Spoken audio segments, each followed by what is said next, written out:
안녕하십니까? 이 방송은 2011학년도 6월 고2 전국연합학력평가 언어영역 듣기평가 안내방송입니다.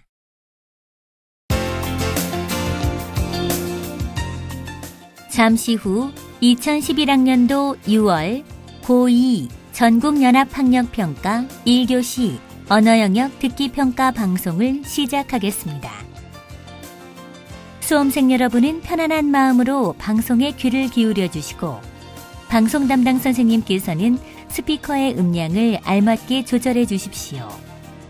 수험생 여러분은 답안을 작성하기 전에 반드시 답안지 왼쪽 해당란에 성명과 수험번호를 정확하게 기입하고 제대로 표기하였는지 확인하시기 바랍니다. 듣기평가 문제는 1번부터 5번까지입니다.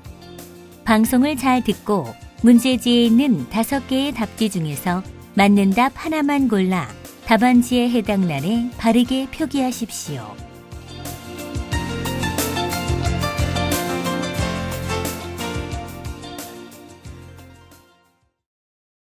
그러면 지금부터 1교시 언어영역 듣기평가를 시작하겠습니다. 1번부터 5번까지는 듣고 답하는 문제입니다. 방송을 잘 듣고 답을 하기 바랍니다. 듣는 내용은 한 번만 방송됩니다. 1번. 이제 여러분은 전래 민담을 듣게 됩니다.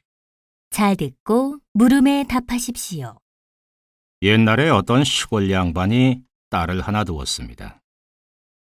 외동딸이라 시집이나 잘 보내주어야겠다고 보찜을 싸갖고 사윗감을 고르러 다녔습니다. 그러던 어느 날 서당에 들어가 하룻밤을 쉬게 되었죠.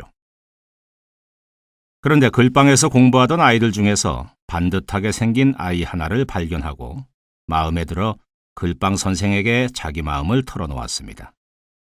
글방 선생은 쾌히 허락하면서 그 아이는 바로 제 아들입니다 하였습니다. 그래서 시골 양반은 택일까지 해놓고 돌아와 결혼할 날만 기다렸습니다. 드디어 결혼하는 날 장가오는 신랑을 보니 웬걸, 그때 본 아이가 아닌 서당에서 심부름을 하던 아이였습니다. 글방 선생은 조실 부모를 한 아이를 맡아 기르면서 나무꾼 노릇을 시켰는데 장가도 못 들고 해서 아들 대신 보냈던 것입니다. 시골 양반은 잠시 당황했으나 이미 결혼 약속을 했기에 할 수 없이 딸을 보내며 사위가 가진 게 없으니 걱정이군. 에라 모르겠다. 제 팔자가 좋으면 잘 살겠지 했습니다. 5년쯤 후 그래도 자식이라 시골 양반이 딸을 찾아가 보니 생각보다 잘 살고 있었습니다. 딸에게 시집을 잘못 보내주어 후회하고 있다고 했더니 딸은 별 말씀을 다 하세요 하면서 장을 열어 보이는데 돈이 꽉 차 있었습니다. 까닭을 물으니 나무 장사를 해서 모았다고 말했습니다. 한참 있는데 쿵 하고 나무찜을 내려놓는 소리가 나더니 사위가 들어오는데 더없이 미더워 보였습니다. 그 후 10년이 되던 해 갑부가 되더니 사위는 산속으로 들어가 3년간 공부한 후 과거에 장원급제를 하여 딸 부부는 잘 살았습니다. 한편 글방 선생의 아들은 끝내 가난한 선비로서만 지냈다고 합니다.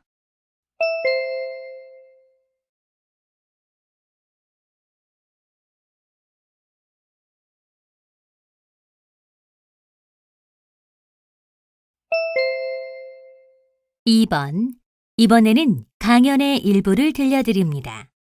잘 듣고 물음에 답하십시오. 우리 몸의 신체 기관을 자세히 살펴보면 주름진 곳이 상당히 많다는 것을 알 수 있습니다. 왜 이렇게 주름이 많은 걸까요? 우리 몸에서 주름진 기관과 그곳의 기능을 통해 생각해 봅시다. 우리 신체의 작은 창자에는 융털이라는 구조가 발달되어 있습니다. 이는 창자벽이 돌출하여 주름진 곳입니다. 그런데 융털의 총 표면적은 200제곱미터로 테니스장의 면적과 거의 같고 사람 몸의 표면적과 비교해 보면 100배가 넘습니다. 따라서 융털은 주름을 통해 표면적을 넓힘으로써 소화된 영양분과 접촉 기회를 많이 갖게 되고 결국 더 많은 영양분을 흡수할 수 있게 되는 것입니다. 허파 또한 그 표면이 안쪽으로 들어가 주름진 펠포라는 기관을 가지고 있는데요. 펠포는 양쪽 폐에 약 3억 개 정도가 있고 표면적은 약 160제곱미터입니다. 펠포 역시 주름을 통해 공기와의 접촉 면적을 넓힘으로써 외부 공기와 혈액 사이의 기체 교환을 원활하게 하게 됩니다. 이 밖에도 대뇌의 피젤 부위, 내장의 각 기관 등 우리 몸에는 주름이 진 부분이 상당히 많습니다. 이 또한 각 기관이 주름을 통해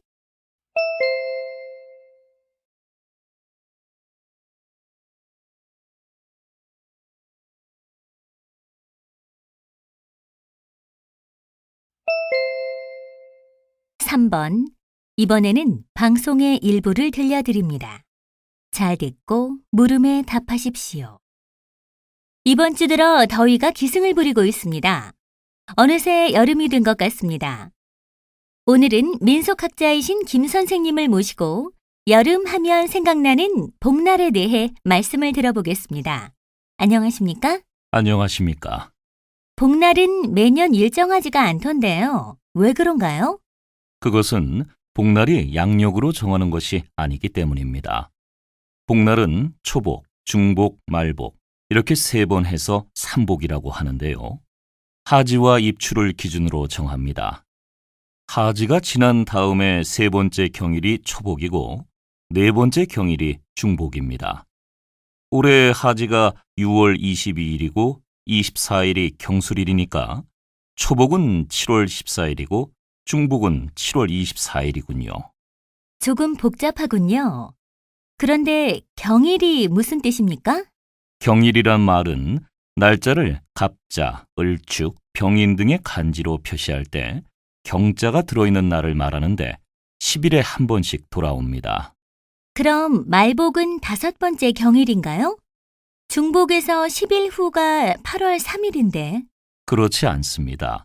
말복은 입추가 지난 다음에 첫 번째 경일이기 때문입니다. 그렇다면 말복은 언제인가요? 올해의 입추는 8월 8일이니까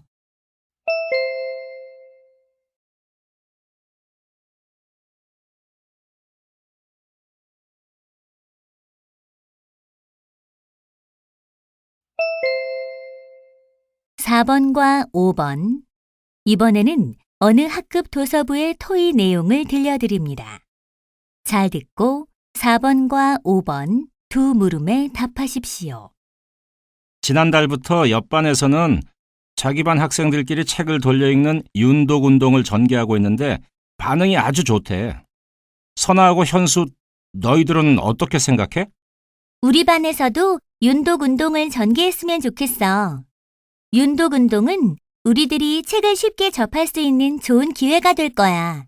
나도 선아의 의견과 같아. 이 윤독 운동이야말로 우리 반 모두에게 도움을 줄 수 있는 의미 있는 활동이라고 생각해. 너희들 모두 찬성했으니까 이제 윤독 도서를 어떻게 마련할지 이야기해보자. 선아부터 이야기해봐. 나는 윤독할 책을 각자 집에서 한 권씩 가져오는 것이 좋다고 생각해.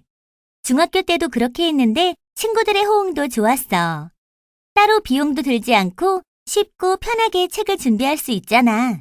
그렇긴 한데 만약에 아이들이 읽고 싶지도 않은 책만 잔뜩 가져다 놓으면 어떡해. 그러니 우리 반 친구들이 읽고 싶어하는 책을 먼저 조사해보고 그 결과대로 책을 구입하여 돌려 읽는 것이 좋을 것 같아. 그런데 누군가의 집에 있는 책을 또 사게 되면 낭비잖아. 나도 지난번에 읽고 싶어서 사긴 했지만 안 읽고 놔둔 책이 있거든. 그러니 무조건 다 사지 말고 아이들이 읽고 싶어하는 책을 조사하자. 그리고 그 중에서 각자 집에 그 책이 있는지 알아보는 것이 좋겠어. 그 방법으로 구할 수 없는 책만 구입하는 것이 가장 경제적이고 효율적인 방법이 아닐까? 부장, 우리 생각이 어때? 난 좋아. 그렇지만 다른 친구들의 의견도 더 들어봐야 하니 다음 학급회의 안건으로 상정해보자.